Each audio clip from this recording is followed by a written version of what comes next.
Hey everybody, it's the Kata Riser here, and I'm back with another tank loadout guide. Now, I'm really excited about this one. As you guys know, I'm a tank main, and I love Earth powers. It needs a rework. The DPS is a little weak, but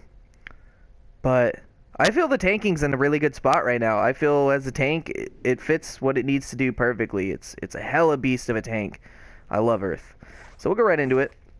Geokinesis, you're going to have Earthen Grip, Summon Brick or Crystal, Striking Stones, Soothing Sands. Now to Seismic, you're going to grab Stone, Pebble Blast, Upheaval, Localized Tremor, Gemstone Shield, Epicenter, Unstoppable, and Jackhammer. Iconics, you must grab Nano Weave and Powerful Resistance, and then Intimidating Gaze for the Dominance. So that's pretty simple. Going to go into the loadout for tank. Going to go Jackhammer, Low Pressure. If you're Flight, grab Low Pressure. If not, Earthen Grip. But I am Flight. Low Pressure is better than Earthen Grip. Epicenter, Soothing Sands, Gemstone Shield, and Unstoppable.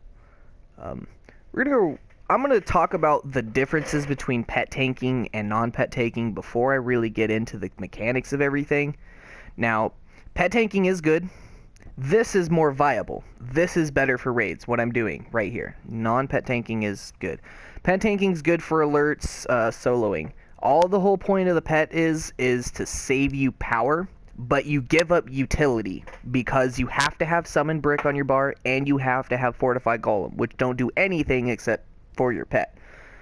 Like I said, all it's gonna do is make you use less power on Aftershocks. But I mean, now how they've changed Jackhammer, giving the first 3 Aftershocks not costing power, there's like no point for Brick in my opinion anymore. You don't need to save power on Jackhammer. It costs nothing but the initial cast cost to get your absorptions up. It's really nice. I don't see a point in pet tanking anymore. It's just not needed. We'll go off into it, Jackhammer. This is going to be our main absorb building. Now, how Earth works, I guess I can read it to you guys directly. We'll go into the tank roll. Dominance is increased by 100%. Using superpowers increases your defense and toughness by 1 per point of dominance, plus you gain 25% damage absorption. And also you will do taunts and the perception bonus, yada yada yada.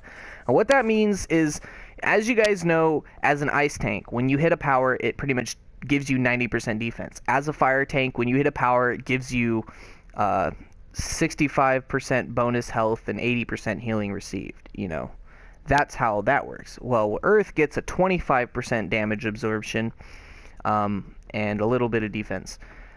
But the whole point of Earth, and what makes really good Earth tanks, is being able to mitigate. This is why I really like Earth tanking. I like that you have to keep track of your absorbs. I like that you actually have to mitigate damage, and you have to choose pretty wisely. Now, with Jackhammer, how the Aftershocks work, so the first time you hit Jackhammer, you're going to get that 25% damage absorb. But you can build up to a maximum of, I believe, 75% damage absorb, I believe it is. Let me see. Let's see what that brings us to. 50%. Plus the innate 25. So 70% damage absorption and defense and toughness. And that's where Earth is really strong. You straight damage absorb. And that applies after armor. So you take the damage, say you get hit by 10,000. If you have 50% armor, okay, now it's 5,000. Now absorb 75% of that. And then you take that damage. That's really nice. You pretty much cut the damage out quite a lot. Again, we'll go back into it. Like I said, Aftershocking, how that works is every time you tap square on abilities like Jackhammer, Upheaval, or Gemstone Shield, that's going to activate your Aftershocks. And that's pretty much going to mean it's just going to repeat the ability. Now, Jackhammer, for the first 3 Aftershocks, it will not cost power, but subsequent Aftershocks will. What that means, it only takes you 3 Jackhammers to stack your damage absorb to a full 50% to get the 75 from your innate and the Jackhammer combined, which is what you want to be at, 75% damage absorption all the time. And like I said, all you do is hit Jackhammer and then do 3 Aftershocks. That's going to put you up. But once Jackhammer starts costing power, you know to stop doing it, because then it's going to your absorbs aren't going to stack. They're not going to refresh themselves. It only works when you first do it. Low pressure, this is our pull. Like I said, with Earth and Grip, the only thing with this one is you have to be flight, and it works the same as Rage's Ragebringer, Ice's Inescapable Storm. It's a multi-target pull. It's a multi-target range pull. Epicenter, this is, backdraft. It's going to suck everything right to the center view. It's really good for pulling. You might even be able to throw Supercharge. I wouldn't recommend pretty much anything else. Epicenter is just really nice to keep things grouped up, even though you probably don't need it. Amazonium Deflection. Amazonium Deflection instead of Epicenter is really, really broken on Earth tanks. I mean, you have 75% damage absorb, you got damage absorbed from your Gemstone Shield, and you're using Amazonium. Like, you don't take damage from anything when you're doing that. It's pretty crazy. But Epicenter is a good choice if you don't want Amazonium Deflection from the Iconics. Soothing Sands, this is relatively new to Earth tanks. It's going to give us our control resistance, which, is very important as a tank. They're very overpowered to have control resistances. It's going to give us a small heal. The heal's not really what we care about, but it's the control resistance, which is the big thing. Gemstone Shield. Now, this also works off Aftershocks. The first time you hit it, it's going to put one little gem, and you can tap it up to 3 more times, 3 more Aftershocks. And it's going to create additional gems to increase the percentage of the damage it absorbs.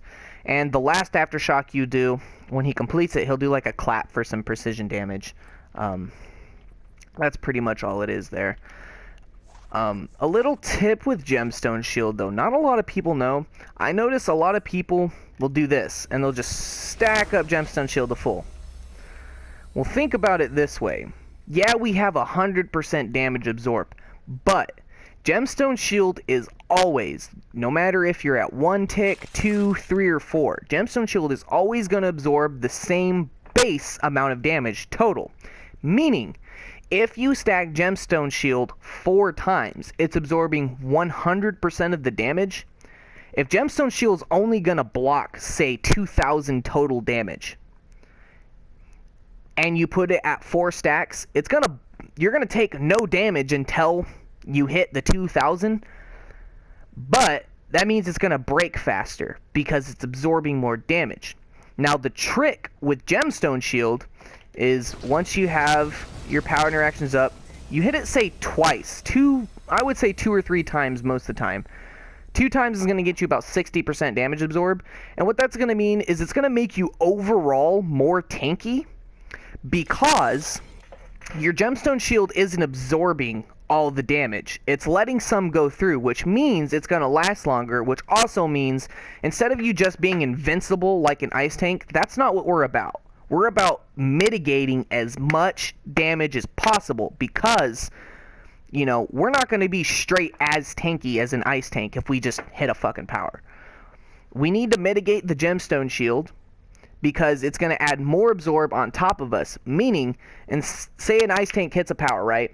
He hits a shield and he gets hit for probably 10k in tier 6, and that shield's going to block 5k, plus after his all armor. He's going to take a few hits and then the shield's going to break.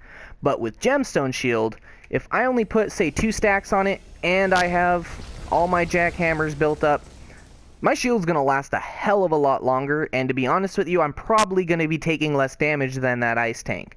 Because I have so much mitigation and so much absorb on my loadout, like I said, it's the difference of maxing Gemstone Shield for 100% absorb. You're not taking any damage, but it breaks faster. That's good if you know a fat hit's coming in. But if you know you have a lot of hits coming in over a period of time, like say you're in Throne and you're on ads duty, you don't want to stack Gemstone Shield. You want to be mitigating as much of the damage as possible to make it easier for healers to heal you back up.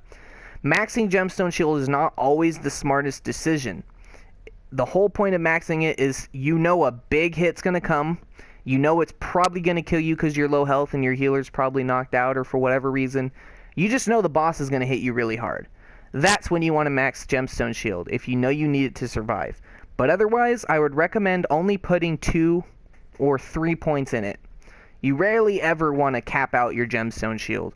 Like I said, having this 2 stacks, having this 3 stacks, you just get so much mitigation from it. Look at that. 83% damage absorb, 25, 50. So we're getting 153% damage absorb.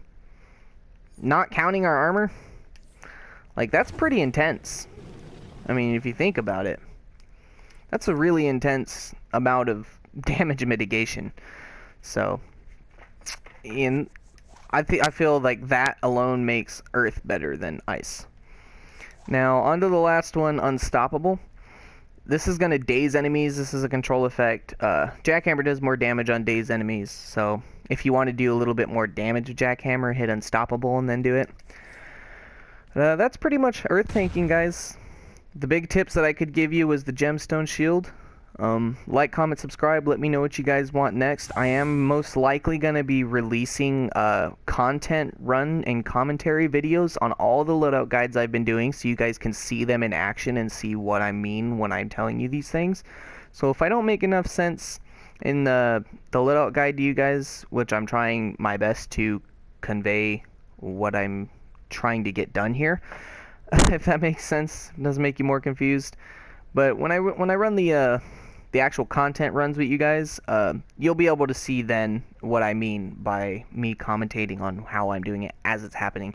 And it's really hard to show you guys what I mean by things on tanks and healers because, you know, there's nothing to heal, there's nothing to take damage from, and to show you guys the numbers. That's why with DPSing it's easy. But, yeah, like I said, like, comment, subscribe. My name's Cauterizer, and I'm out. Thanks for watching. Peace.